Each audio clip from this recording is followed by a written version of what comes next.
যারা অবিবাহিত যুবক যুবতী আছো, এই লেকচার তোমরা যারা শুনছো, তোমাদের মধ্যে কেউ যদি জেনা করে থাকো, অবিবাহিতের কথা বলছি, তোমাদের কাঁধের মধ্যে এখন 100 বেত্রাঘাতের শাস্তি ঝুলে আছে।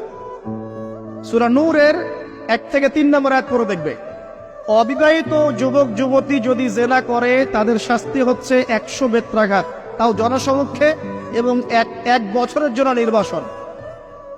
এই বিধানগুলো যদি পৃথিবীর কোনো দেশেও না থাকে, আসমানে আছে। মরার সাথে সাথেই এই বিধান কার্যকর হবে ইনশাআল্লাহ। বাঁচার বুদ্ধি কি? একটাই উপায় আছে। এই লেকচার কেন চলে গেছে? অনতিবিলম্বে ওযু করবে, ওযু করে খালেস ভাবে রাতের শেষ রাতে জায়নামাজ বিছাবে, জায়নামাজ বিছিয়ে আল্লাহর সামনে দাঁড়িয়ে 2 রাকাত নামাজ পড়বে, পড়ে নিজের পাপের কথা স্মরণ করে চোখ দিয়ে দরদর করে পানি ফেলে দিবে, আল্লাহকে সেজদায় গিয়ে বলবে, আল্লাহ আমি জিনা করেছি, আমাকে মাফ করে দাও।